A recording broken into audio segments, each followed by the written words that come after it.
that being said, I'm going to move forward. Those individuals that are jumping in late, they're still going to get the recording and whatnot. So for this, we always ask you to just rename yourself with the district after your name. So when we do breakout rooms, it does help identify who is who and just where you're from and just the context in which you're presenting from. So here are the steps to do that. And with that being said, you can go through the participants at the tab at the bottom, and then you go to rename yourself, and then you will just click your name and then just add the school title to the last piece. So today's opener, I'm going to do a poll. And the reason for this poll is just to get an idea of where chronic absenteeism is on your radar, along with 2 additional questions just to get a pulse check on what your goals are for this type of session, and then potentially would you be interested in a more in-depth PD, not in the network, but something that would be outside of it. So 3 questions. I'll give you 2 minutes to kind of navigate that. Answer those questions. Again, no right or wrong answers here. Just helps us gauge our PD and our decision making as an organization as we move forward.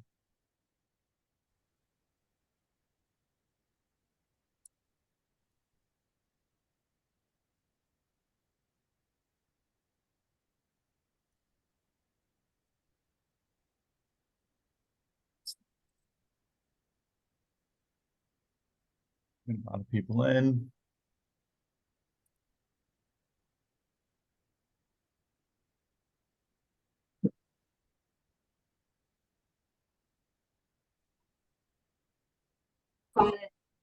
May not choose this election very cooperative, so. Morning, Scott. Hope you're doing well.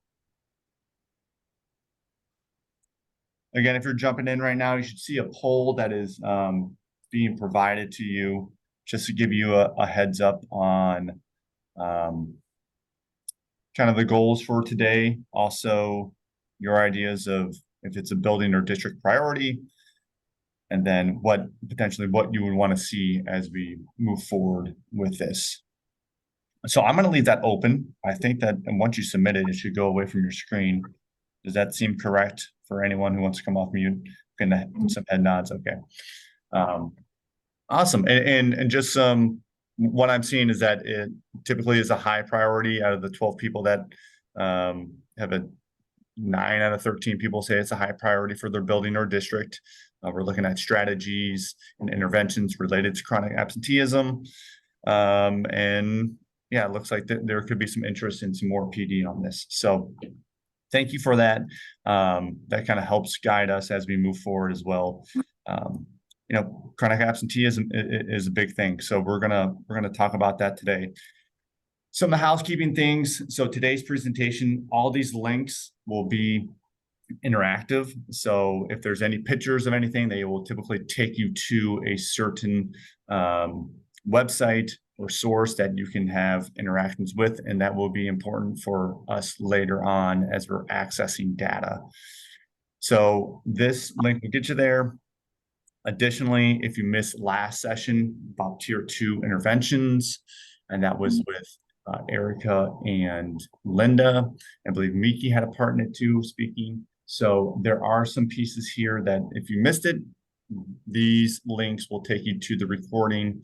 Also, Erica did follow up with an email at the end of that week to give to all the participants who registered. Again, same thing for this. If you registered for it, you're going to get the recording and the notes from the meeting. Our PBIS regional team, this consists of both the ESC and the SST. You'll see a lot of familiar faces on the call today, as well as some additional individuals that are consultants here at the ESC. The purpose of the network is always to discuss and share best practices, receive technical assistance, and then just continue to build sustainability with the PBIS framework within the region. So today is a little different in regards to how we have it mapped out.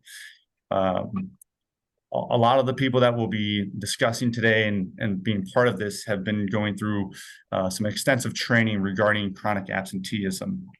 And so currently we're looking at ways to help you all mitigate this issue within your districts and buildings. This being a very big step forward for our organizations to, push forward chronic absenteeism PD this year.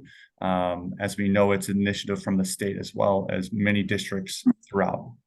So how it looks is that we're going to cover why we're talking about chronic absenteeism. Some of you are going to be like, well, it's obviously an issue for our building or our district, but we'll give you some more data regarding what it looks like across the state, but also in the region. We're going to talk about some basic terminology in case you're not privy to this. If you're someone who is newer to this terminology and what this means, but then we're going to go over some basic root causes and some tiers of support. And then we want to give you a lot of time to have these conversations of like, okay, what's going on? What resonates with you? What are you doing? And then we'll share out resources at the end. So kind of a similar field, but it might be a little different throughout. So with that being said, chronic absenteeism, we have these 5 individuals, and some of them are on the call today that will be helping facilitate. Mary, Amanda, Mindy, Elizabeth cannot be here with us today, but we know Denise from the ESC. She has been monumental with the House Bill 410. So some of the people that you will see and have these conversations with have had some sort of background. And we know that a lot of this information may not be new to some of you, and some of you are already doing a lot of things to combat chronic absenteeism. And this may be one of the presentations in which there's so much information that we might not get through all of it. So if that is the case, that's okay. But we want to make sure that we are, building everyone's capacity to get more comfortable with this information and utilize some strategies towards the end. All right. And those other presenters too that are helping out today, feel free to come off mute or anything like that throughout and let us know your thoughts on some of this stuff. All right. All right. So why chronic absenteeism? And we'll continue to kind of build our why throughout this process. But when we look at this, what is a big piece of students being in school, there are indications that they are more likely to succeed and have better outcomes. So when we look at the 3rd grade, K-3 students who are never chronically absent were 6.7 times more likely to meet 3rd grade reading guarantee. For high school students who never were chronically absent were 9 times more likely to graduate on time.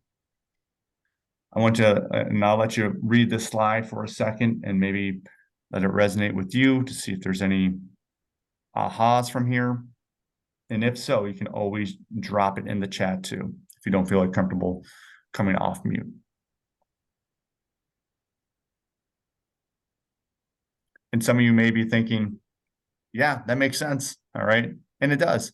All right. Knowing that our students that are going to be in the buildings are going to have a higher success rate with whether it's a standardized test, whether it's graduation. These are some things, and we're taking a positive spin on this information.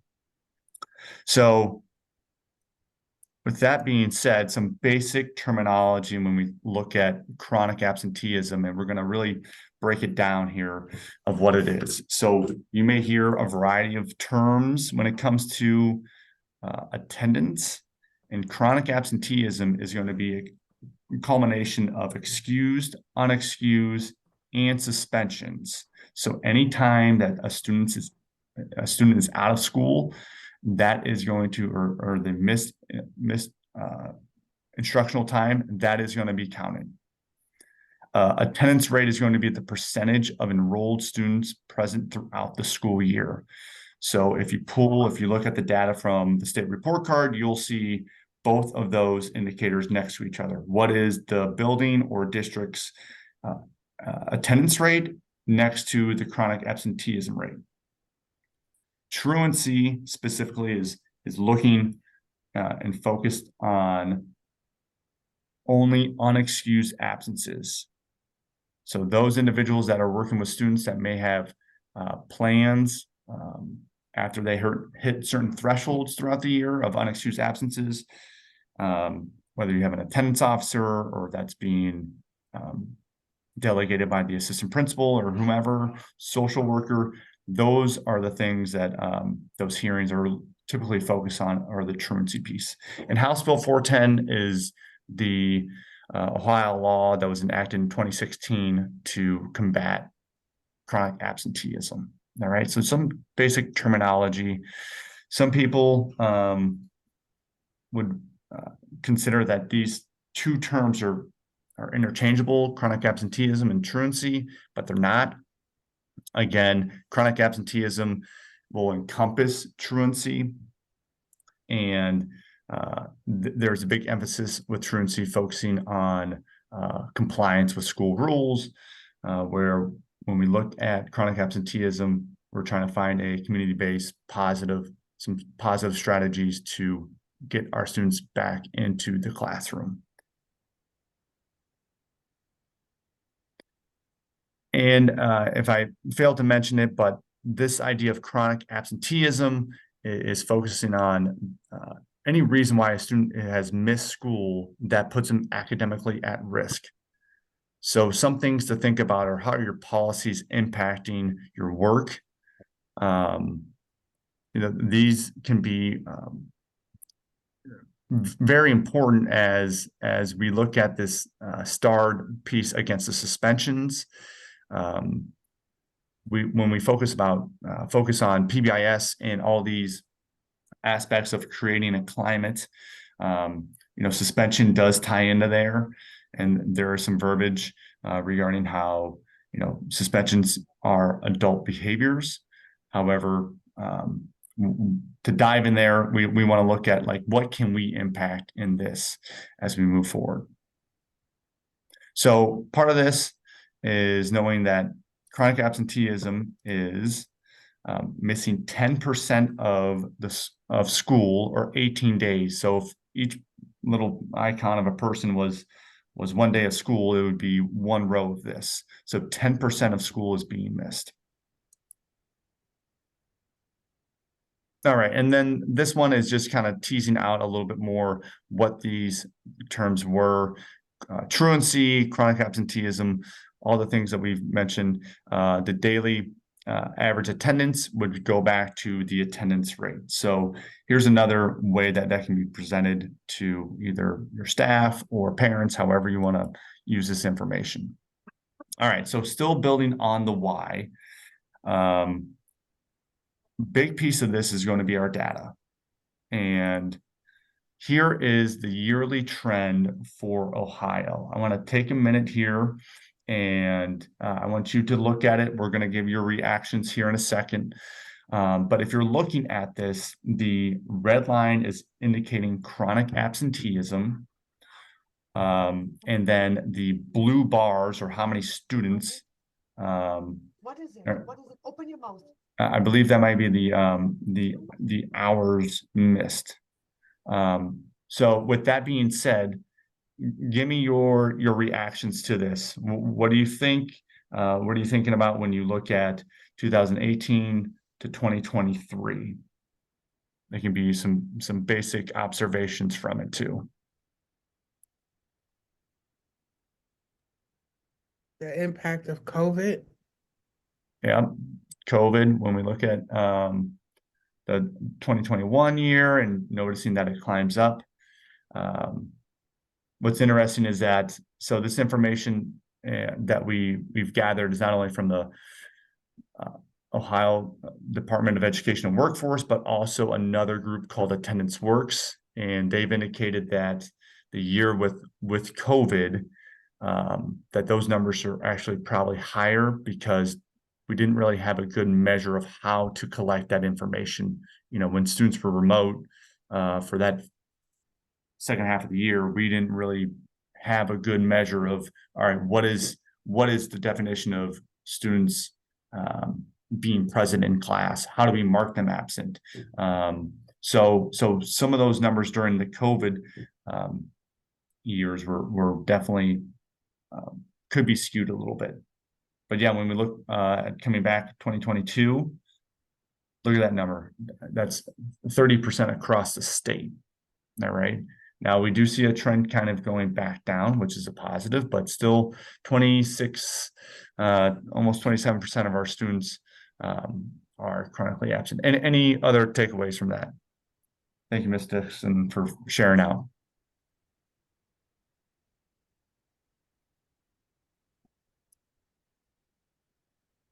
Brian, I'm thinking about how this relates to a classroom teacher. So if we're at just over 26%, so you figure 1 in 4 students in a classroom or in a school building are typically, and that's an average across Ohio. So based on individual school buildings, you may see more, you may see less. But if 1 in 4 students is chronically absent, 1 in 4 students, 25% of your group are likely to be behind in the classroom. So I think about the impact on the classroom teacher. How do I balance my instruction, and how do I move forward to keep up with those students who may be behind, but also effectively instruct those students that are there? So I think it just highlights the emphasis of why this is so important, because it's now just not impacting those students that aren't in the classroom, but everybody as a whole. Mm-hmm. Thank you, Amanda, for that. And that's, yeah, I mean, bottom line is, how is this impacting you and your work? And, you know, having a lot of classroom teachers on this call, like, that's a big piece. Connie, I saw that you came off mute. Did you want to share something? I have a question actually, but I don't want to ask the question in the wrong spot in this discussion. Okay. So if this is not the right moment to discuss it, we can table it for later.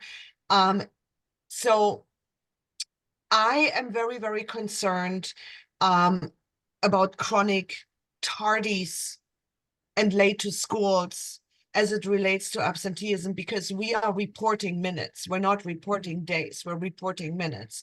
So for us, what our data shows us that, you know, we're not meeting our attendance goal.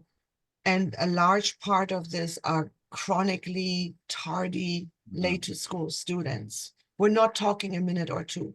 We're talking half an hour, almost an hour. Every single teacher has a student like that.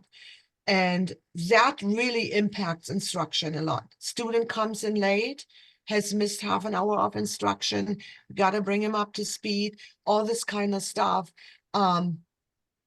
It's very disruptive. However, I don't know how to tackle that particular issue. There can be a ton of reasons. Sometimes homelessness is a reason, right? I would like some brainstorming on that, because our social worker takes care of the kids that are absent, like chronic absenteeism and stuff, but I would like to be the person to take on these tardy students and find some way to figure out how can we help families get their kids to school on time. So that's it. That's what I wanted to say. Well, thank you, Connie, for that. And I think that brings up a lot of good points. And, you know, during our breakout session, those can be those conversations that, you know, if you're talking about strategies of how, you know, maybe a particular school is handling it. And then we'll also go to like the barriers and possibly looking at, you know, what are some reasons, and especially being at either a middle school or elementary, we know the excuses may be a little different than what it would be happening at the high school. So thank you for sharing that. And I think we'll continue to have that conversation as we move forward. So for the state, and I did this breakdown a little bit so everyone can see, is that for the elementary, this is K through 6. So when I look at the highest elementary grade level, kindergarten has the highest chronic absenteeism rate. All right. And then for the secondary, which would be 7 through 12, we're looking at our seniors having the highest throughout the state, which is 36.6.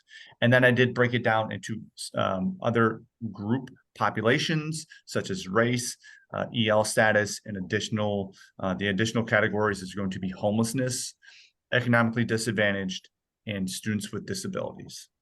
So just quick glance there, we see this, but then also some of you are like, well, what does that mean for us? So for the county, and there's an extensive breakdown that we've done for a lot of the schools within the county as well. We're not sharing that information right now, but here's the breakdown for the county. Overall, it's 35.9, so almost 36%. So that's a third of our students being chronically absent. And then again, very similar to the state, with kindergarten and 12th grade being the highest group of students. Black students are most likely to be chronically absent at 51%. And then you see the other categories that break down. All right. And these numbers are pretty eye-opening, I would say. And this is kind of how it compares side by side. So I'm going to leave that up. My next slide is asking your reaction to this. I think that this could be eye-opening depending on where you are. And I just get your thoughts again, whether you want to drop it in the chat, come off mute, but looking at side by side, what takeaways do you have from this?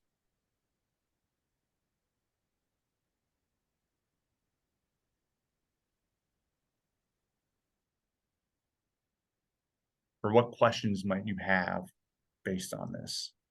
Brian, I had a thought, and I'm coming to this particular group as a preschool representative. That's my role as far as PBIS. And I know for a fact that there are some preschoolers that also, we have a referral right now, and the teacher said, but so-and-so misses a lot of instruction. So I calculated the instructions missed during the few months, but preschool's not mandated, so it's not a reported source. So we don't have that data, but my hypothesis it probably would look more like the K percentage. It's just not a reported factor. Yeah, that's a good point. And what we're noticing in kind of the conversations that we're having is that the importance of coming to school starts in pre-K. It starts in these very early stages and knowing the impact of instruction. And so I think that's a good point, and having some of that data is, if we don't have it either, like that's a limitation for us, but that's a good point. Anything else as we move on? Well, I just know with my school, last year was just preschool and kindergarten, and the kindergarten attendance was, terrible. And when I reached out to the parents, because that's part of my job, they just didn't see the importance of sending their kids to kindergarten. Like, they don't look at it as being real school. So I think, making them understand the value of kindergarten and the importance of establishing that consistency with attendance that's where it starts if they didn't go to preschool. So that's just mine. Yeah, I mean, that's a good point. And we can, for us, we're skimming the surface on this for this PD. And when we look at like foundational and tier 1 supports for our students, and I mean, it is a very wraparound approach, and making sure that the parents are involved. We have community members in this process of strengthening our why school is important and the impacts. And I think that's an important piece of this is, hey, there's a perception where maybe school is not important at this age. And that is one of our slides that we'll kind of talk about a little bit. So thank you for sharing that. And so some of this, if this is new information and you're wondering, okay, well, that's great. We know the county, we know the state, but what about my school? There's a few ways to access your information. And the first one is through the report cards. So this slide is interactive. I believe if you click on that, it should take you to the Ohio report cards. And basically you would select, go to your school or your district, and you would go down. Basically, when you get your district pulled up or your building, you go down to details, and this is specifically for a district. And once you go down to district details, you can see your chronic absenteeism for your building or your district. However, this one is not as, I don't want to say user-friendly. It's not as interactive as the next one that I'm going to show you. And we mentioned this before. It's going to be the student recovery dashboard. And this was built out because of the pandemic and to understand the lost instruction for our students. So I wanted to add, Brian, Yep. Is that yesterday with the co-design team with State and Attendance Works, they said that is not live, but school districts find it helpful to get in there and at least kind of see what's going on. So just so those know, we know that it's not live data, but it also is very helpful, just to get you started and having conversations in your districts. awesome. Yeah, thank you, Mary, for that. I know that was something we discussed. So yeah, a lot of this information from the report card and from the student recovery dashboard is going to be dated for a year. So one other thing, there is a question in the around teacher absenteeism. That was a discussion we had yesterday as well.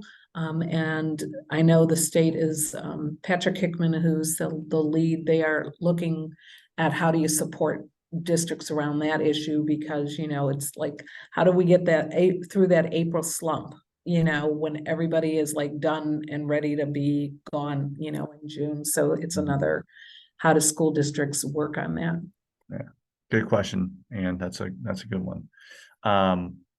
So with this dashboard, we know that it's not live data, but we can show you where you can access that. That's going to be in our tools at the end of the presentation. So I'm going to show you how this looks. I'm going to walk you through it, and then I'm going to give you some time to maybe access your own information. So with that being said, once you go to the website, you can go to home, we'll go down to public data, and then you go to student attendance, and wherever your role is. If you're with a building, then you can go to school absenteeism and attendance, or you can go to the district level, and that will give you that information. So I'm going to walk you through this. If you want to click on that or pull it up, this would be a great time to do it. We're going to give you, roughly 7 minutes or so to be able to access it. So if I click on this guy, it's going to take me right to the website. I'm going to go do a district. I'm going to do a district outside of Cuyahoga County. And this is all public information. So you don't have to have any special credentials or anything to access this. But we did reference this resource, I believe, our last PD, or maybe the PD before it, but it is very helpful in just checking your own data. And it is linked, from my knowledge, it looks pretty succinct to the report card. So if I go to public data, I'm going to go down to student attendance, and then I'm going to go to district. I'm going to click on that, and I'm going to look at Akron City Schools, just because it may have some sort of comparison to what we have here in Northeast Ohio. All right. And to break this down even more, you'll see that there's a variety of things that you can do with this. So if I go to the top and I'm looking at choose a district, if I want to go find my district, you can actually just type it in. That's one way to do it. So if I go to Akron City, click off, it's going to regenerate, and then I can see the updated information. On the left-hand side, I can choose my year. I want to do the most current year.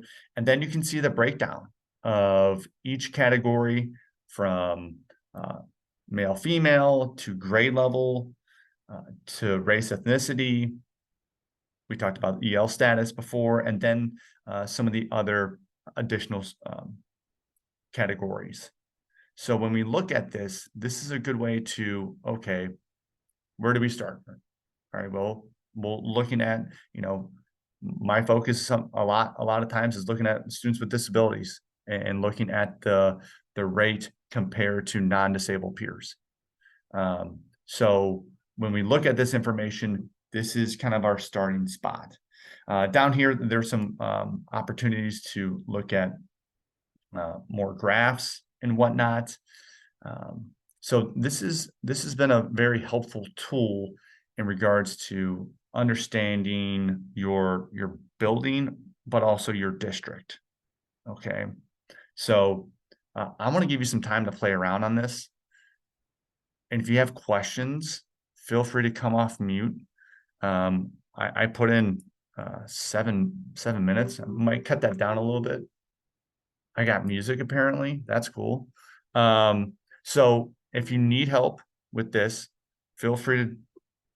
That might drive me crazy, this music, but I'm here to see some head shakes. Good. So we'll have some time to work on this. If you don't have the presentation, it's actually dropped in the chat. I believe Jillian did that earlier, so thank you, Jillian.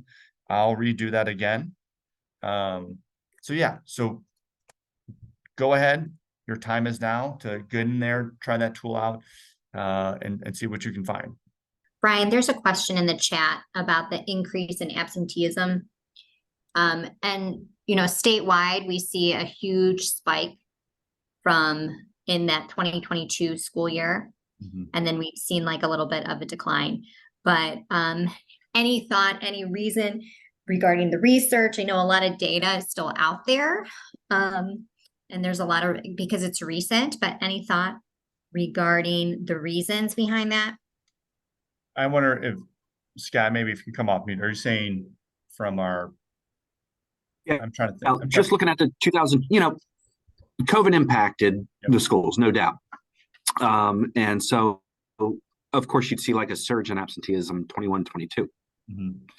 But why is it continuing to increase? Like we go from Wilcox 10% last year to almost 16%, or 10% in 22 to 16% in 23. The idea and thought is COVID's kind of beyond us. We don't have those issues.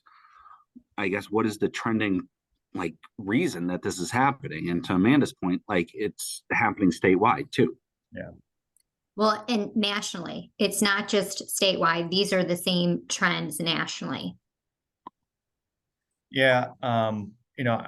I think that there's a variety of reasons. I don't think it leads to one particular answer. And one of the slides when we talk about the barriers, I think that those are maybe even heightened for certain groups of individuals. I do think that the pandemic has had a negative impact, obviously, on our attendance, but we know that there can be some misconceptions and some confusion, especially with some policies regarding COVID. There's this conversation. I think there's a variety of things. So, when we look at the policies that could impact chronic absenteeism, we know at one point, especially during the height of it, students were, if you had COVID, you're out for 10 days. I think at the beginning, and then it trailed back down to 5, and now some policies, some parents are not clear on, hey, my kid has a runny nose, I'm keeping them away from other people, and I'm keeping them away till they stop having the runny nose. But I think there's a variety of reasons why. And I think some of this is to explore maybe it's some of those barriers or those misconceptions. So I think whatever has happened during that pandemic, and this is just my own thoughts here, is that some individuals are still holding on to maybe those misconceptions or thoughts regarding, should I send my student I'm not sending my students, it's not a safe environment, I'm not sending them there. So I think there's a variety of reasons. Amanda, feel free to, or Mary, jump in on that as well. Rakisha, I think see we that you have your do. hand up. I mean, there's so many different factors, and that's where districts, as you're looking at some of this data, it's not, I mean, attendance has been being dealt with for years, and the question becomes, yes, we had an impact from COVID, but then what are our target kind of areas to start at? Because some districts have such high numbers, it's overwhelming. And to say it's just parents or it's because the teachers or people get very defensive. And so I think, you know, you have to look at, you know, like, how do we capture some of that and have honest conversations, but also look at what are some of the strategies we have or we could better, you know, we could get stronger at. Mm-hmm. Another thing I just want to mention is I dropped in a chat an article from Attendance Works. And in a minute here, Brian's going to talk about some of the root causes behind chronic absenteeism. And one of the things that this article highlights is all 4 of those root causes, what they saw as a result of coming back to in-person learning got worse. So the root causes that were there before the pandemic have now all increased in intensity after. So you just don't have one cause, but you have a multitude of causes impacting chronic absenteeism after the pandemic. Awesome. Thank you for that, Amanda and Mary. Rakisha, I still want to acknowledge your hand was up, so love the participation. I was just going to comment on someone was speaking from Twinsburg, but I think, Amanda, you just captured what I was going to say, is that a lot of the disparities that we've seen in different families in our school buildings was only, what's the word, exacerbated upon the pandemic. And while some families were able to transition and navigate from that in a very smooth way, if you will, because it didn't have that much of an impact, I think a lot of families are still trying to recoup from that. It could have been permanent job loss, losing family members that may have resulted in depression, that affects the family and the parents and their just willingness to get up out of bed. And so the larger context of mental health, access to resources, and just like housing stability and things that may have occurred during the pandemic, while it's over, the effects are still there. But within my district specifically, from 22 to 23, there has been a decrease in chronic absenteeism. So that makes me feel a little bit hopeful that we're coming towards the end of it, but I don't want to say that it's completely gone and the effects are absolutely like not a factor anymore. Yeah, I think those are great points, Rakisha, and thank you for sharing those insights. And, you know, a lot of the questions that we have, I think that's probably a culmination of whether it's the, you know, locale that everyone has very similar situations or not, but having these voices at the table to say, well, this is what we've done to help mitigate this. And going to it, this slide here is looking at, you know, what are some of the barriers or Brian, I just want to, Yeah. Anne had a comment too in the chat about at the high school level, how does a student's schedule impact the attendance rate? For example, the coding of the classes.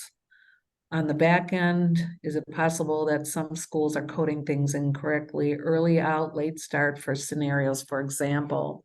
And I think those are some of the things, you know, that we do need to look at. We were discussing that too, is like that it's not just tardy in the morning, it's early outs, it's, you know, pulled out in the middle of the day. You know, it's, so a lot of that is around policy. And so when you're auditing and mapping, what do you have currently in your district and what do you need to look at more intensely as policies about homework and being aligned with grading, or, you know, summer vacations or leaving for out of the country, you know, like how does that all impact your attendance rates and your engagement? Great point. Thank you, Mary, for that. And so, you know, as some of you are bringing up some really good questions, we look at 4 areas for root causes. And we want to make sure that when we get to the point where we're trying to intervene, that we're finding the right root cause to align with that intervention. So as you're looking at this screen, there's a variety of things. So whether it's aversion and someone who just doesn't have an feel like they're not welcoming, or there's not a welcoming school environment, maybe disengagement, they're bored, or lack of challenges. And then also, misconceptions that, hey, it doesn't matter at this grade level. They're only in pre-K, or they're only in kindergarten. School doesn't matter right now. From that second slide that I had, it was showing the importance of the impact on a student's education overall. So making sure that when we break this down, and this slide is very useful to when you're talking with your teams or whomever, to really find out what is the reason why this is happening. Moving forward to the supports, and this is where we can spend hours talking about it. But this idea, we've seen the MTSS framework, we've seen a lot of the triangles and whatnot, but this is the idea. Same thing for attendance, is how do we attack it in a system of support framework. And when we look at this, we're going to find that the foundational piece is this promote positive conditions for learning. That term may be new for some of you, but what this looks like is we have a variety of things that will get the relationship, get the student to be engaged and challenged in the academic setting, while being supported and having this friendly environment for the learner. So if we look at this, you have four pillars here. You have the safety piece, that's physical and emotional, this connection piece and being supported, the academic challenge and engagement, as well as adult and students' well-being and emotional competence. And then we also look at what it holds up is going to be the relationships are essential for this. So kind of going back to that first piece of just connecting with our students, and we know that's easier said than done, but this is being utilized from Attendance Works as well as the department regarding, hey, this is what we should be looking at. Additionally, this graph is nice to look at when we think about our tiers of support, especially for our students. A lot of times when our kids are extremely or severe chronic absent, that's the one that we're focusing all of our attention on. Hey, the senior doesn't have enough credits, they're not going to graduate. How do we get them back in?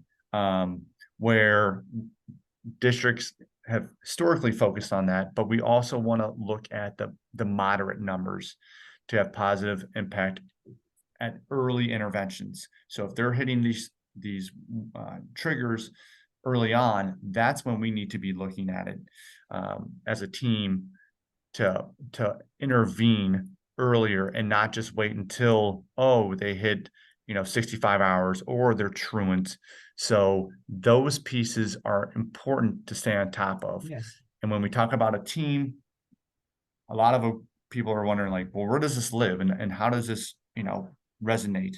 So the characteristics of the team, it should be within an existing team. Typically, we know that some of them have teased them out to have academic teams and attendance teams, PBIS. So if it's more doable to have it within its own group, okay, but typically we're looking at integrating it with someone else. And typically I would say that I would fall in the PBIS realm, especially with if you have a low incident building. So if you're an elementary building and you're not getting, referrals all the time, this could be a data point that you consider when you're looking at providing more tiered support for your students. Here's a slide about the membership of a team that we can discuss. But so these are just some things to think about when you're looking at a team structure. I'm looking at the time, it's 9:50 or 9:49. We have, 10 minutes left. We do want to get you in breakout rooms to talk. I know it's a lot that we're throwing at you, but we think it's really important that you get in these rooms. It's going to be Mary, Denise, and Amanda that are going to be facilitating these conversations. And basically what it's going to look like is we have a bank of questions, and I'll drop in the chat as well that you all can grab. But the idea is what is your takeaway? What are you doing currently? What's working? What's not? What are your challenges? And we can just focus on that. It's going to be pretty open-ended. You tell me what's going on, and then we'll reconvene and share out. All right. All right. So I'm going to open the rooms for everyone. Go ahead and join. Jump in that room, and we'll see you in a few minutes. Time. I do apologize. I know that this is a heavy topic, and all that information we gave you was pretty intense. So I guess, does anyone want to share out for the large group their takeaways or anything that was important in the conversation that they were having? Well, I would just say, Brian, that for Cleveland Heights, in our PBIS teams, the big takeaway is that we're taking a look at, our data on a monthly basis as a district, as well as our building PBIS teams, and making action steps to positively support the different unique challenges that each building in the district is facing with, as regards to student removals. But I think it's an easy lift for our PBIS team to now at this point start looking at chronic absenteeism and our attendance rates, so that we can put some things in place as a PBIS team to support positive behavior and attendance, and make a school a place where kids want to be. We're giving their parents a hard time about, hey, I want to go to school, that kind of thing. And just moving forward from there. So I think it's an easy lift for our teams to, have that additional data point and be looking at that. Yeah, thanks, Paul, for sharing out. I know that that's a lot of work, especially for the district, and knowing that that's a measure that we want to work on. So awesome. Anything else? I really like the idea. I saw it on a slide of the team members. Mm-hmm. I like this idea of designating one of our PBIS team members to be the attendance PBIS team member. I love that idea. I want to implement this right away. I think this is so good that one of us is responsible for that. Yeah. That's something we can do right away. Mm-hmm. Awesome. Thanks, Connie, for sharing out. And I know, like, a lot of this right now is, like I said, is skimming the surface of what we could provide, knowing that it's an hour networking session here. Our goal is to really help support districts and buildings within the region more extensively through this. So this is kind of our feel out stage to see how this would hit home. I know I have 2 minutes. I'm going to go through the regional updates and the state updates. A lot of the resources are going to be a continuation of our conversation, whether it's House Bill 410, whether it's tools that you can use. But I do want to recognize that everyone's time. So if you're in a building, we understand that you got to boogie in and get to your students. But next month, we're looking at restorative practices. Then we have trauma-informed care in April, and then we're looking at next year readiness in May, and that would be our last one. So those are the upcoming ones. We had the registration later on, but probably a big thing for some of you, if you applied for recognition, we do have office hours in this flyer. I believe the flyer is interactive. So if you click on that, you can get to it. If not, you can use those URLs. We'll have in-person and virtual office hours for anyone. Additionally, our PD for the remainder of the year are on the screen. So we still have some tier 2 pieces coming up. Also, a tier 3 session, along with some additional PD opportunities regarding challenging behavior and classroom strategies. always find a lot of this information on our PBIS warehouse website that we house a lot of the local information here. And some of the PBIS updates for the state. As we talked about, pulling accurate information for your attendance, since a lot of this stuff, the report card is from last year. You should be able to find this information through this website of what informational, I'm trying to make sure that this is right, information technology center that your district partners with, and they'll be able to help pull that information. Additionally, there are some slides here, some videos of what that looks like. And that was done by, I believe, Corey Hornacki out of the ESC at a summit. So there's some good information there as well. We've referenced Attendance Works several times. That is like a huge a company that is working out of California that is partnering with the department and has had some outreach to our region, and they've provided awesome stuff. We can't say enough good things about them, but they also talk about bringing attendance home, including that partnership with parents and guardians. So that is a good resource there. Additionally, the Ohio Attendance Guide provides some ideas of strategies, how to kind of set your teams up. This is a document, it's about 30, 40 pages, has some very practical things that you can utilize right now. All right. All right, House Bill 410, there's some information if you're not sure what that is or how that guides attendance here in Ohio. You can look at that. Again, that will take, I think it's a PDF. So if you click on that, it'll get you right to it. Additionally, some Q&As, or excuse me, some frequently asked questions regarding the law in Ohio. So if you want to check that out. And then potentially some guiding questions for your teams. And maybe this is an approach from whether a district level or a building level, some questions that you can ask, whether it's going to be your MTSS committee, whether it's your PBIS team or your BLT, whatever it may be. We want to have this conversation around attendance as well. All right. Brian, real yes. quick, I just want to jump in real quick. The other big piece that people were talking about on the state call yesterday was EMIS, your EMIS coordinator. A lot of people are not utilizing like that cross communication. They might be looking at that data. So making sure if you are having separate teams that cross communication loop is happening. And maybe they need to be a part, IT needs to be a part of some of your discussions. Awesome. Thank you, Mary, for that. And just a couple extra resources here at the end. We have a Mental Health America. This is focusing on Black and African American communities and mental health.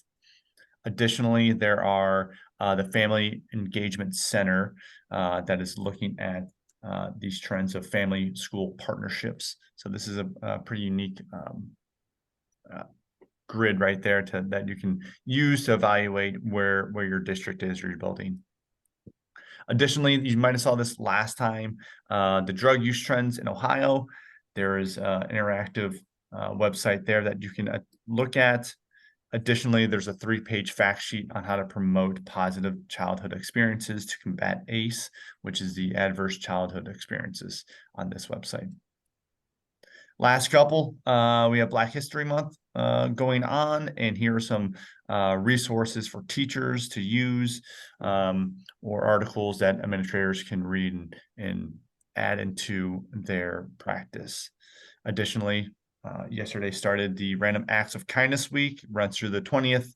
Here are some ideas. Click on those. It will take you to some activities that you can use, right?